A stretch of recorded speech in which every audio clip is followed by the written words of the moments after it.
नमस्कार मित्रों।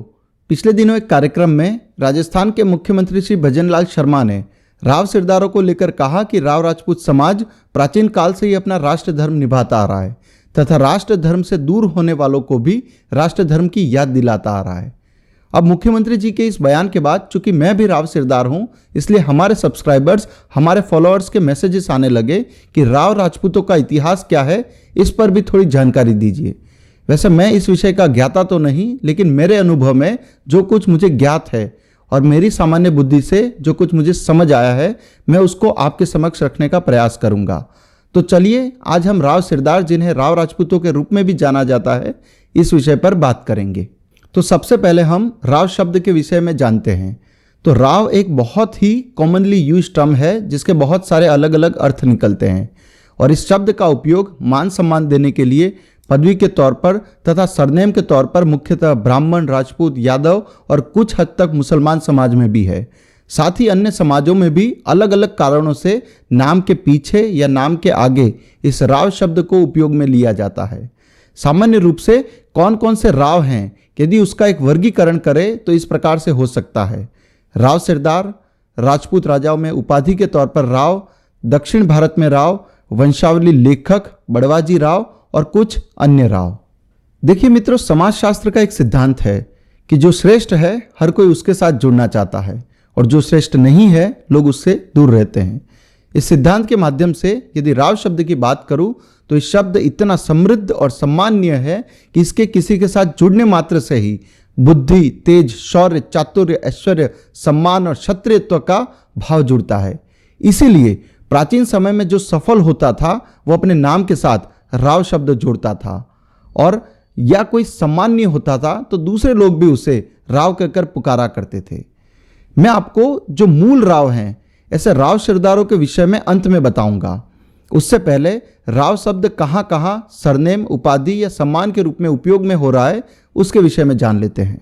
तो सबसे पहले बात करते हैं राजपूत राजाओं में एक उपाधि के तौर पर राव।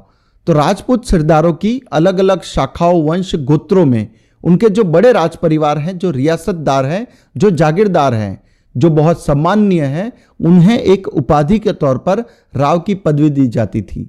बहुत जगह राज परिवारों में जो सदस्य गद्दी पर बैठता था उसे राव की उपाधि दी जाती थी या वह स्वयं भी यह पदवी धारण करता था। इसके अलावा मध्यकाल में राज परिवारों में जो बड़ा पुत्र है उसे राव एवं छोटे पुत्र को रावत कहने की परंपरा थी। इस प्रकार से देखें तो जोधपुर के संस्थापक राजा जोधा राठौड़ सिरदार थे, लेकिन उन्हें राव की उपाधि प्राप्त हुई थी, इसलिए उन्हें राव जोधा के नाम से जाना जाता है। इसी प्रकार शेखावटी के संस्थापक शेखावत सिरदार थे, लेकिन उन्हें भी राजा बनने के बाद राव टाइटल प्राप्त हुआ, तो उन्हें आज हम राव शेखा के तौर पर ही जानते हैं। इसी प्रकार गुजरात के सोलंकी सिरदारों को भी कहीं कहीं राव कहा गया है। एक और उदाहरण दूं तो बांसवाड़ा में घड़ी जागीरी के सिरदारों का वंश चौहान था, उन्हें भी राव की उपाधि प्राप्त हुई थी, इसलिए इस वंश के सभी राजा राव साहब के तौर पर जाने गए। अब बात करते हैं वंशावली लेखक बड़वाजी राव की। तो हिंदुओं में वंशावली लेखन का कार्य बहुत जटिल माना गया है, क्योंकि पीढ़ी दर पीढ़ी हर वंश, गोत्र, गांव, परिवार आदि का इतिहास लिखना, उसे सुरक्षित रखना, उसे लगातार अपडेट करते रहना कोई सामान्य कार्य नहीं है। इसलिए जो लोग ये काम कर रहे हैं उनमें बुद्धि, चातुर्य, धैर्य, विवेक और निष्ठा ये तत्व मौजूद हैं, ये बात तो सिद्ध होती है। भारत में मुख्य रूप से यह कार्य बड़वा जाति के लोग करते हैं और बड़वा समाज का जो व्यक्ति यह कार्य करता है उन्हें बड़वाजी कहा जाता है। अब बड़वाजी अथवा बड़वा समाज के लोग जब इतना बड़ा काम कर रहे हैं तो सम्मान में यजमानों ने उन्हें राव कहना अथवा रावजी कहना प्रारंभ कर दिया। तब से वे भी अपने नाम के साथ समाज के साथ राव अथवा रावजी जोड़ने लगे। स्वयं राव सिरदार एवं राजपूत सिरदार भी बड़वाओं को इस प्रकार का सम्मान देते हैं, लेकिन ध्यान रहे कि बड़वाजी राव सिरदारों से बिल्कुल भिन्न है। दोनों में सामाजिक अथवा विवाह आदि संबंध नहीं है, बल्कि राव सिरदारों की वंशावली का कार्य भी बड़वाजी ही कर रहे हैं और राव सिरदार उन्हें इस कार्य के लिए बहुत ही सम्मान और दक्षिणा देते हैं। अब बात करते हैं दक्षिण भारत के रावों की। तो महाराष्ट्र से ही प्रारंभ करके दक्षिण भारत की यात्रा करें तो यहाँ मराठा, ब्राह्मण एवं क्षत्रिय नामों के पीछे राव शब्द जुड़ना बहुत सामान्य है, फिर चाहे वो राजा हो या सामान्य व्यक्ति। उदाहरण के लिए बड़ौदा रियासत के मराठा महाराजा सयाजीराव गायकवाड़, आरएसएस प्रमुख मोहनराव भागवत, पेशवा बाजीराव, छत्रपति शिवाजी के मित्र और सूबेदार तानाजीराव मालेसुरे।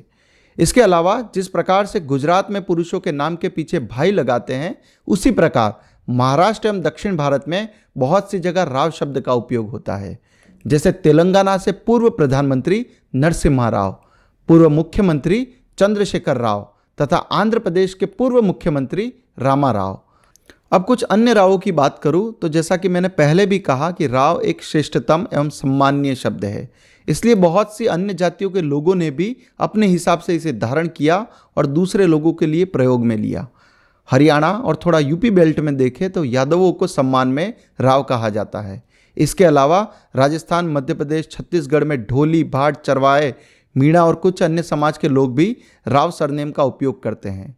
इसके अलावा मुगल काल में जब राव सरनेम वाले तथा राव पदवी वाले हिंदुओं को जबरदस्ती इस्लाम कबूलवाया गया तो उन्होंने इस्लाम स्वीकार करने के बाद भी राव शब्द को स्वयं से जोड़े रखा। इसलिए आप भारत और विशेष रूप से पाकिस्तान में देखेंगे तो मुसलमानों में भी राव एक पॉपुलर टर्म ज्ञात होता है। उदाहरण के लिए पाकिस्तान पीपल्स पार्टी के मोस्ट सीनियर नेता राव हसीम खान, पाकिस्तान का एक चर्चित पूर्व मेजर जनरल राव फरमान अली खान, पाकिस्तान क्रिकेट टीम का एक भूतपूर्व फास्ट बॉलर राव इफ्तिकार अंजुम इत्यादि। तो अब अंत में हम राव सिरदारों की बात करते हैं। तो हमने ऊपर जिस प्रकार से रावों का वर्गीकरण किया, इन सभी में यदि कोई आदि राव अर्थात मूल राव है तो वो राव सिरदार है। पुराणों में देखें तो ब्रह्मा जी के ऋषि पुत्रों में से एक ऐसे आदि क्षत्रिय आदि राव का नाम आता है। राव सिरदारों का इतिहास यहीं से प्रारंभ होता है। इन आदि राव की मुख्यतः 4 संतानें थीं, बड़ंग, विलास, सार एवं संसेरा। कालांतर में इन 4 संतानों से दूसरी जो संतानें अस्तित्व में आई, वहां से राव सिरदारों का समाज आज के अपने मूल स्वरूप में अस्तित्व में आया। ये राव सिरदार शुरुआत में स्वतंत्र राजवंशों के स्वामी रहे, बाद में जागीरियों के शासक, राज्य के प्रधान, दरबारों के रत्न एवं युद्ध में अग्रिम पंक्ति के हरावल सैनिक। राव सिरदार आदि काल से ही शस्त्र एवं शास्त्र के संपन्न थे। क्योंकि आदि रावों की संतानों को लंबे समय तक शासन का अनुभव था, इसलिए जब वे शासन में नहीं होते थे तब दूसरे राज परिवार उन्हें सलाह, राय, परामर्श एवं सैन्य संचालन के लिए आमंत्रित करते थे। इस प्रकार यहाँ से राव एक विशेष पद के रूप में स्थापित हुआ, जिसको कालांतर में राजपूत सिरदारों ने भी धारण किया। दूसरी ओर प्राचीन समय में क्षत्रिय राजवंशों में शस्त्र एवं शास्त्र की शिक्षा देने का कार्य ब्राह्मणों का हुआ करता था। लेकिन लंबे समय के बाद क्षत्रिय सिरदारों को यह अनुभव हुआ कि उनका समाज भक्ति एवं संन्यास के मार्ग पर अधिक प्रवृत्त हो रहा है और क्षत्रिय जैन एवं बौद्ध मत में अधिक दीक्षित होने लगे हैं। तब क्षत्रियों को शस्त्र एवं शास्त्र का ज्ञान भी क्षत्रिय ही देंगे, इस पर सहमति बनी, ताकि क्षत्रियों को भक्ति एवं संन्यास से विपरीत एक योद्धा अर्जुन के रूप में तैयार किया जा सके। ऐसे में यह कार्य मुख्य रूप से आदि रावों के दायित्व में आया, क्योंकि परम क्षत्रिय होते हुए जो शस्त्र एवं शास्त्र दोनों का कार्य कर सके वे यही लोग थे। साथ ही आदि राव से प्रशिक्षण लेकर आगे जिन जिन दूसरे क्षत्रिय सिरदारों ने भी यह कार्य अपने हाथ में लिया, उन्हें भी राव की उपाधियां प्राप्त हुई। इस प्रकार क्षत्रियों में से ही शस्त्र एवं शास्त्र के विद्वानों का एक वर्ग, एक समाज तैयार हुआ, जिनका कार्य राजपूत बालकों को शिक्षा देना, राजाओं को राय, सलाह, परामर्श देना तथा सेना का मुखिया होना हुआ करता था। उन्हें हम आज राव राजपूत अथवा राव सिरदारों के रूप में जानते हैं। इन राव सिरदारों की गोत्रों और शाखाओं की बात करूं तो कुल 84 गोत्र है, जिनमें से 61 गोत्र सबसे अधिक प्रचलित है। इन सभी गोत्रों का अपना स्वतंत्र इतिहास भी है। इन गोत्रों को सरलता से समझने के लिए 2 भागों में विभाजित किया जा सकता है। एक आदि राव से जुड़ी गोत्रें, दूसरा राजपूत राजवंशों से जुड़ी गोत्रें। आदि राव से जुड़ी गोत्रें राव सिरदारों की सबसे प्राचीन गोत्रें हैं। उनके नाम इस प्रकार से हैं: बड़ंग, विलास, सार, संसेरा एवं लोल। आदि राव की इन संतानों का शासन गुजरात एवं राजस्थान की सीमा के आसपास की भूमि पर हुआ करता था। कालांतर में इन गोत्र के सिरदारों ने जिस भूमि, जिस क्षेत्र, जिस प्रांत से निकास किया और जहां स्थायी हुए, उस क्षेत्र के नाम से उनकी उपशाखाएं अस्तित्व में आई। उदाहरण के लिए गुजरात के सौराष्ट्र प्रांत के बड़ंगों ने आज के बांसवाड़ा, डूंगरपुर, ईडर में निकास किया, इसलिए वे सोरठिया राव सिरदार कहे गए। बाली तहसील के प्राचीन सेवाड़ी नगर के बड़ंग सेवाड़सा के नाम से जाने गए। इसी प्रकार विलास गोत्र के राव सिरदारों को बुटड़ी ठिकाने की जागीरी प्राप्त हुई। तब से वे बुटड़ेसा के नाम से जाने गए। राव सिरदारों में आदि राव से जुड़ी तीसरी गोत्र सार है। इस गोत्र में पृथ्वीराज चौहान के परम मित्र, पृथ्वीराज रासो के रचयिता, महाकवि तथा परम क्षत्रिय सेनापति चंद जी का जन्म हुआ था। राव चंद जी की 4 पत्नियां थीं, जिनमें से कुल 15 संतानें हुई थी। इस प्रकार राव चंद जी की संतानों से राव सिरदारों की राजौरा जलसार, तलवाड़िया, बरदिया, गंगसार, मंडलिक, माट्याण, मेवा, साकरोदिया एवं सेवलिया एवं चंदावत इस प्रकार से गोत्रे एवं उपशाखाएं अस्तित्व में आई। चौथी आदिराव गोत्र संसेरा है। इन संसेराओं का लुदारा गांव में निकास होने के कारण लुदासरा उपशाखा अस्तित्व में आई।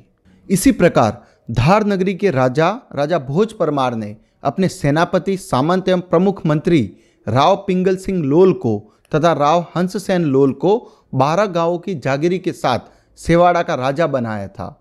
इनके वंशज लोल गोत्र के राव सिरदार कहे जाते हैं। इन लोल सिरदारों के द्वारा बनाई गई बावड़िया, तालाब तथा भगवान शंकर, हनुमान जी और माँ भवानी के मंदिर आज भी सेवाड़ा ठिकाने में उपलब्ध हैं। अब आदिराव की 5 गोत्रों एवं उनकी उपगोत्रों के अलावा जो अन्य गोत्र हैं उनकी बात करूं तो उनका सीधा संबंध दूसरे क्षत्रिय सिरदारों, क्षत्रिय राजवंशों से है। जब क्षत्रिय समाज में यह सम्मति बनी कि ब्राह्मणों की अनुपस्थिति में क्षत्रिय बालकों को शिक्षा देंगे एवं राजाओं को राय परामर्श देंगे, तो उन क्षत्रिय सिरदारों को, जो कि राठौड़ थे, चौहान थे, हाड़ा थे, भाटी थे, सोलंकी थे, उनको राव की पदवियां प्राप्त हुई और आगे चलकर उनके संबंध आदिराव गोत्रों से हुए। यदि आपको संक्षेप में राजपूत सिरदारों के उद्गम वाली राव सिरदारों की गोत्रों के विषय में बताऊं, राजौरा बड़ गुजरों का श्री राम के पुत्र लव से उद्गम है।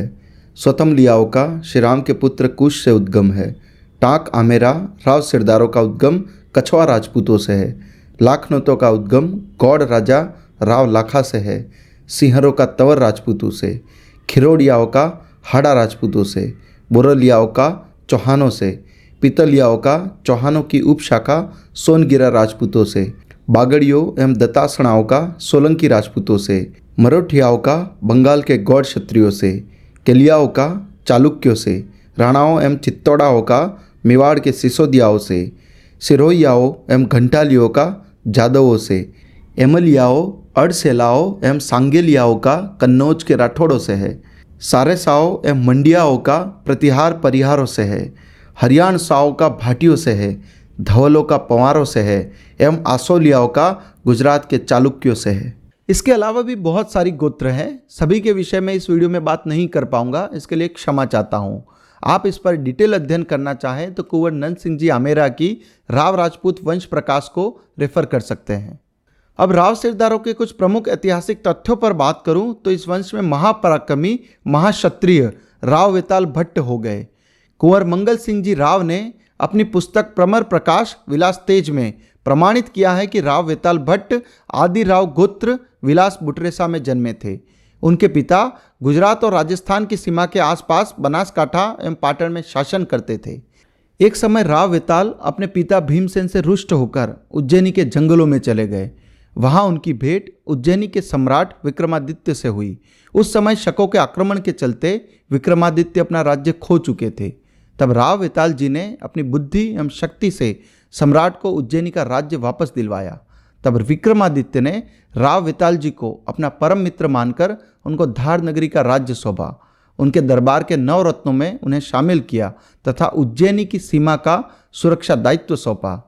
इसके साथ ही उस समय गुर्जर प्रतिहार वंश के प्रमुख क्षत्रिय योद्धाओं को भट्ट की उपाधि दी जाती थी। वर्तमान में भट्ट ब्राह्मणों की एक जाति है, लेकिन प्राचीन समय में ये परम क्षत्रिय योद्धाओं की उपाधि हुआ करती थी। इतिहास में एक से एक क्षत्रिय ऐसे राजा हुए जिनको भट्ट की उपाधि प्राप्त हुई है, जैसे नाग भट्ट, जय भट्ट इत्यादि। तो राव वेताल जी की बहादुरी से प्रभावित होकर सम्राट विक्रमादित्य ने राव वेताल जी को भी भट्ट की उपाधि दी और इस प्रकार राव वेताल यहाँ से वेताल भट्ट के रूप में अधिक जाने गए।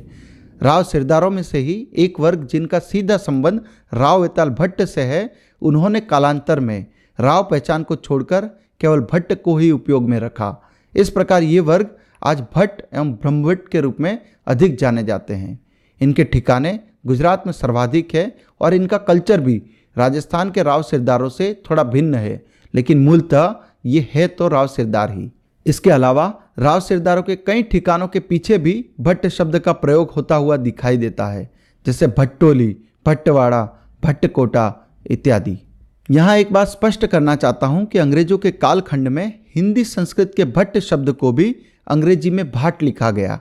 इस कारणवश एक कन्फ्यूजन क्रिएट हुआ और तब से कुछ भाट स्वयं को राव जाति से जोड़ने लग गए। लेकिन इसका ये अर्थ नहीं है कि भट्ट राव और भाट दोनों एक ही हैं। दोनों के बीच आज भी कोई सामाजिक अथवा वैवाहिक संबंध नहीं है, दोनों पूर्णतः भिन्न हैं। अब राव सिरदारों की जियोग्राफी की बात करें तो अधिकांश राव सिरदार राजस्थान, गुजरात और मध्य प्रदेश में विराजमान है। यहाँ राव सिरदारों को राव राजपूत, दसुंदी सिरदार, राव जागीरदार इस प्रकार से जाना जाता है। इस समाज का केंद्र राजस्थान प्रांत माना गया है, इसलिए आप पाएंगे कि राव सिरदार राजस्थान के प्रत्येक आंचल में निवास करते हैं, चाहे वह ढूंढाड़ हो, मारवाड़ हो, शेखावटी हो, हाड़ौती हो, मेवाड़ हो या फिर वागड़ हो। लेकिन गुजरात एवं मध्य प्रदेश में भी इस समाज के कई ठिकाने गांव एवं जागीरियाँ रही हैं। बाकी रोजगार एवं शिक्षा के चलते आज राव राजपूत समाज के लोग पूरे भारतवर्ष में ही नहीं बल्कि विश्व भर में फैले हुए हैं। राव सिरदारों की प्रमुख जागीरियों ठिकानों की बात करूं तो इस विषय में माननीय डॉक्टर अजीत सिंह जी राव बताते हैं कि राव सिरदारों के पास सबसे ज़्यादा जागीरियाँ राजस्थान के हाड़ौती में हैं। वहाँ राव सिरदारों के पास महाराज की पदवियाँ भी हैं।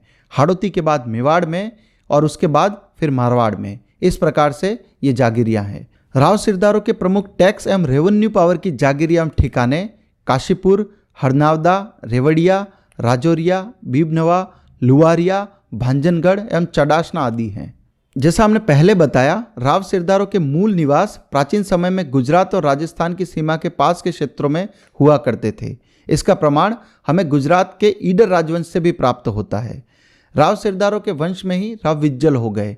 वे ईडर राजवंश के अंतिम राजा नागदित्य के प्रमुख सेनापति थे। नागदित्य की जब ईडर में हत्या कर दी गई तब राव विज्जल ने ही महारानी शाह को ईडर से सुरक्षित निकाला और आगे फिर मेवाड़ की ओर ले गए।